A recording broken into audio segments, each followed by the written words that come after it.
All right, we're live. We are live. Um, Okay. so, so for this is going to be our first members spotlight is what we're calling it.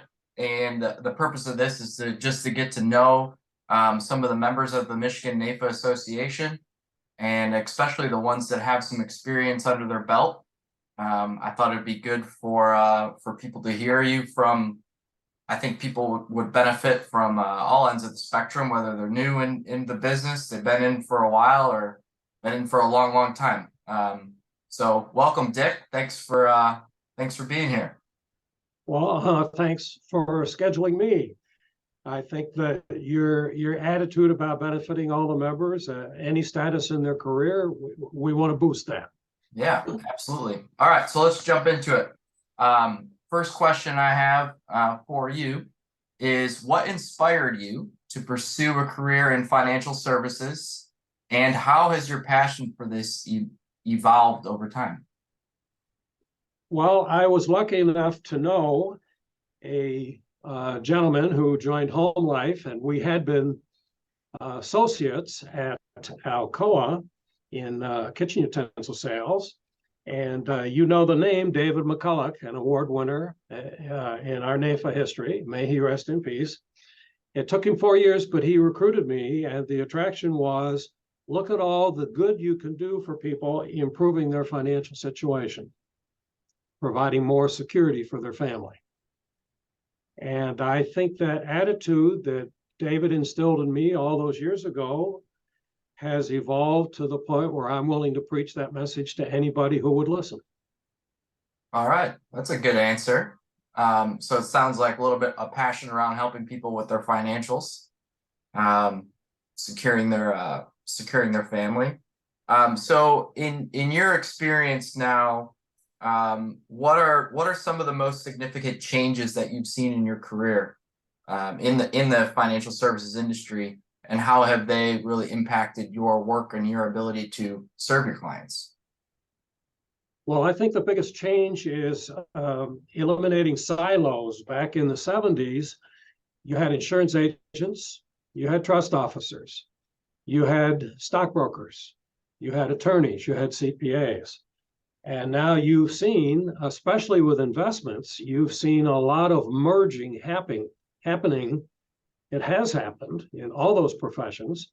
And we see some of our former estate planning insurance agents who would concentrate only on estate planning and deliver life insurance and disability insurance, but now they're handling investments.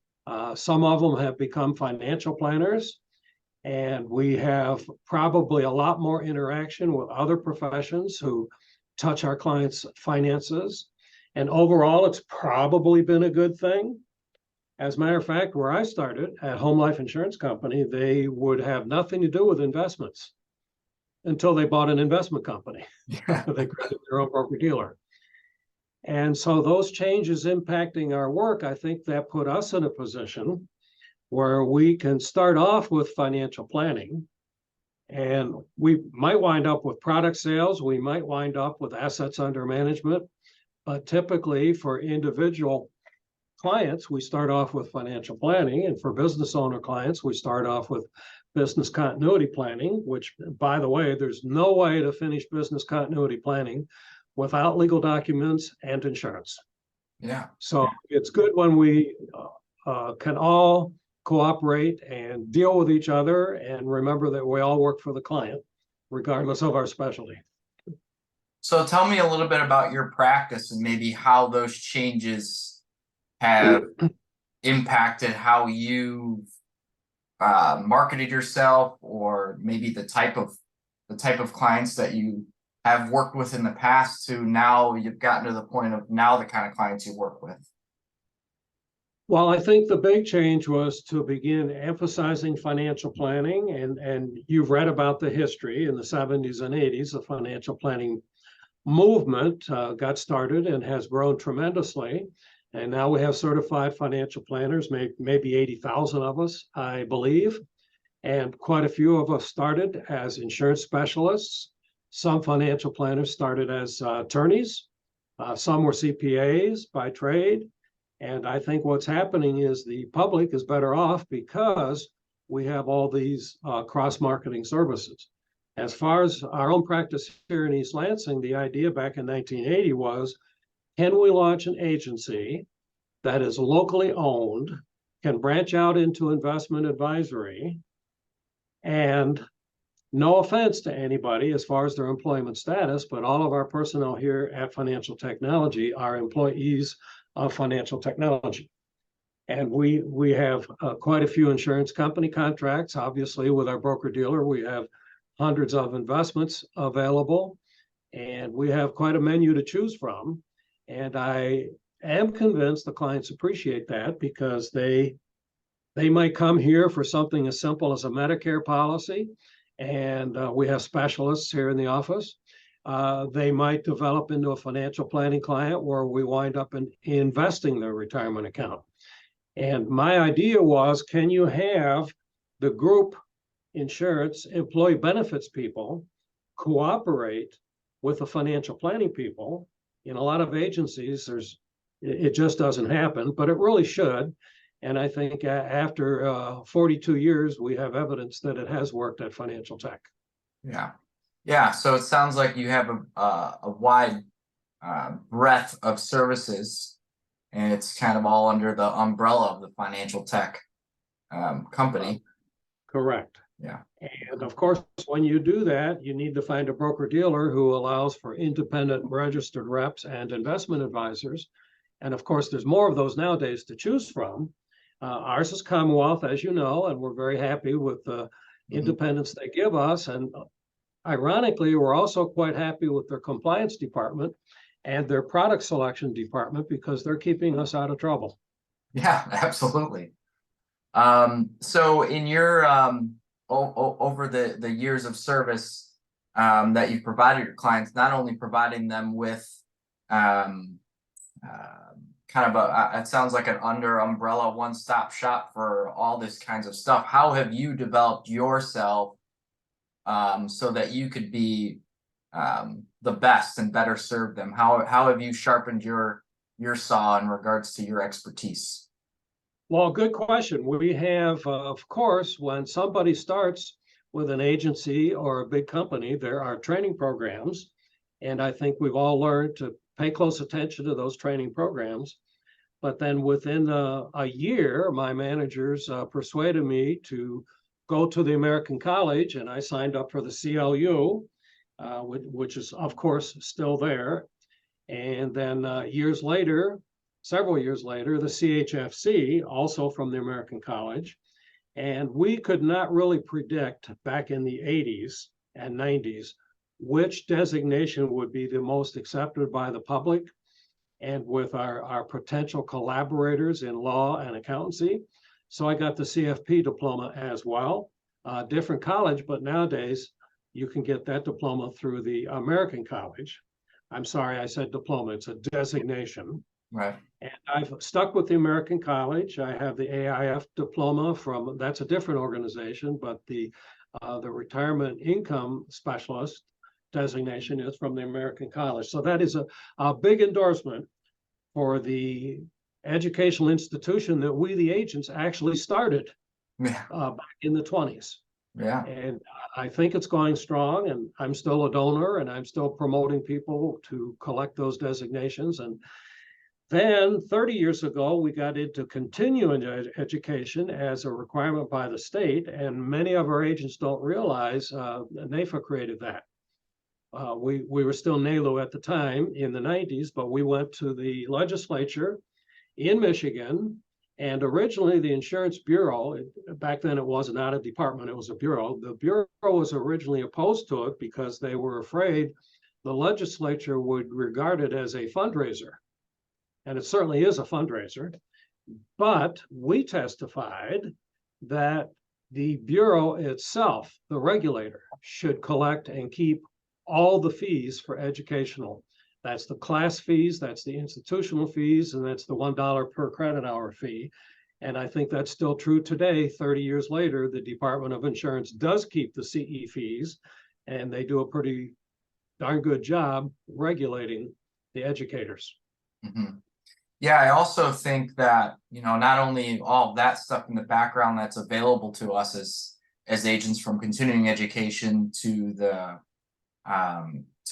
college but I think also just the ability, the broker dealer allowing you to write financial plans personally, I think it's made me a better student of the industry itself, to really go out there and do some research and figure out what is out there and what is available for the clients to implement some of the strategies that we're recommending. So more of that freedom and flexibility pushes us to go out there and learn more, so that we can make better professional recommendations. Agreed. The education system for us has been a big success. Yeah. So what do you think, in your opinion, makes a successful financial services professional? Because I know I haven't had a career as long as yours, but I've been around long enough where I've seen a lot of people come and go. What do you think are some of those characteristics that make someone stick? Well, first and most basic is show up. That's true in almost every profession, and it's amazing how many people don't. And in the last couple of years, it's actually been in the news how many people don't show up for work. Assuming you overcome that obstacle, you stick with the schedule, you do show up for work, I think you need to have that passion for helping others and helping them to create a better financial situation for their families and for their businesses. And if you don't have that perception, I think all the work is more difficult. Mm-hmm. And of course, you can see the results. If you are, for example, you're a major medical group insurance specialist, you see the results of people getting their claims paid, getting their surgeries scheduled. Once in a while, you have to intervene. And I think all of the insured people appreciate that. And most certainly our clients, the plan sponsors, appreciate that. Mm-hmm. And if you're trying to buy medical insurance on an 800 number, you're missing half the boat. You really need an agent with boots on the ground nearby. Mm-hmm. And when it comes to the financial planning, I think the financial planner needs to be local. And I know we can do a lot more on internet and 800 numbers, but just as in medicine and accountancy, you need to get to know the practitioner. And whether you're a financial planner or a group insurance agent or whatever your specialty is, I think you need to show up in person or at least on Zoom to meet with the clients. And you're hearing more and more because they went through 3 years ago, they went through absence, and they're very happy to get back to personal meetings. Yeah, no, 100% agree. I love being able to get back and belly to belly with my clients for sure. Now, maybe you can expand upon, well, I guess kind of to bounce back on what you were saying in regards to seeing successes help keep you motivated. Oftentimes we don't get to see the end of the plan, right? We put together a financial plan for somebody and we work through it all, but seeing those little successes, I think, keep you motivated. I know I was one of my first insurance policies that I wrote when I entered the business. Within that first year, I had to help a family with a death claim, and I think that's what really solidified me, where I actually got to see the impact within the first year of the advice that we give and the products that are back there providing that security for a family. So yeah, seeing the wins along the way certainly help keep you motivated and keep that passion alive. So what do you think in your career has been your greatest professional achievement? I believe the company. Here we are 42 years later. We have 8 shareholders, 14 employees, including all the shareholders. In other words, if you want to own shares, you have to work here. You don't necessarily have to be licensed, but most of our shareholders are licensed. And we have weekly meetings, try to keep them to an hour. What is our budget status? What is our marketing plan status? How about event management? And I am really proud of the company. And hopefully I last long enough to celebrate the 50th anniversary. When is that? Well, that'll be in the year 30. Yeah, okay. Wonderful. Well, Awesome. that's not too big of a challenge. You think of other people in our business. Warren Buffett is my idol, and he's over 90 and he's still working. Yeah. Yeah. And he's pretty proud of his company. Yeah. That's wonderful. So you built something that you're proud of, and it sounds like you've built a team around you that's also proud of it. Absolutely. And I believe everybody who works here makes more money now than where they used to work. Mm-hmm. And I believe they would all agree with me that they are accomplishing things for their clients that their clients might very well go without if they don't know us. Yeah, absolutely. So we talked a little bit about how the industry has evolved over the years to where it is now. Now, if we look forward, what do you see some of those, how do you see some of those changes, or what changes, I guess, do you see moving forward in the industry? I think the biggest change revolves around independence. I think more and more people, regardless of their specialty, are looking at the idea of owning their own company. In the insurance world, that means owning your own agency. In the advisory world, that means possibly having your own RIA. And it's a constant battle because there, of course, are benefits working for a large company. Obviously, the benefits of independence working for a small company that you created yourself. But I think you've seen there's more and more market share among the independents. And if you go back to the life insurance companies, you probably would see we have 10% the institutional employee count compared to what we had 40 years ago. Mm-hmm. And I don't know if it's good or bad, but when it comes to recruiting, it's more difficult to recruit as a small independent agency where the big companies have the budgets to recruit and train. And they did so for us 40 years ago, 50 years ago, and there's not as much of that now, which means we as independents have to take on more of the responsibility for that recruiting and training and business continuity. Yeah, I agree. I think not criticism of the big companies. We need those big companies. We need their solvency. We need their blue chip credit ratings because they're the ones who are supporting our disadvantaged clients who become widowed or become orphaned or become disabled. Mm-hmm. We need the big institutions, but we can practice as independent agents and advisors at the same time. Yeah. I always, those big career shops is what I've kind of called them. I mean, I think that's a wonderful place to start a career because of the resources that are available to you, the training that's available to you. It gets you off and running. But I think you're right. I think, agents hit a certain point in their career where they feel that urge to go off and do things independently. They get a little bit more freedom and flexibility in regards to what they're doing.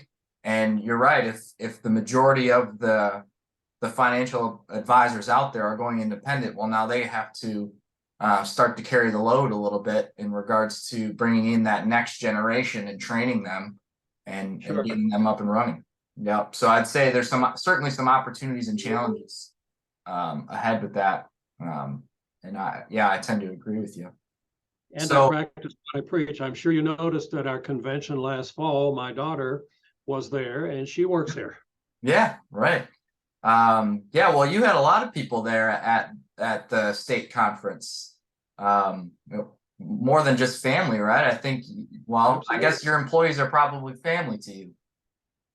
Well, that's a good viewpoint. Yes, we treat each other as we treat family. Absolutely. Yeah. All right. And so finally, to wrap this up, I know we're bumping up on time. I got things to do. I know you got things to do. You have to go for a new person coming into the financial services career, knowing what you know and seeing how things are going to evolve, what are some pieces of advice, maybe some bullet points of what you could give that new person entering the financial services career today? Well, number one, pay attention to people who already know. That might be your manager, that might be your training assistant, that might be the general agent, that might be the president of the company. It might also certainly be fellow NAFA members. And we should feel free to hobnob with each other as we have for 120 years.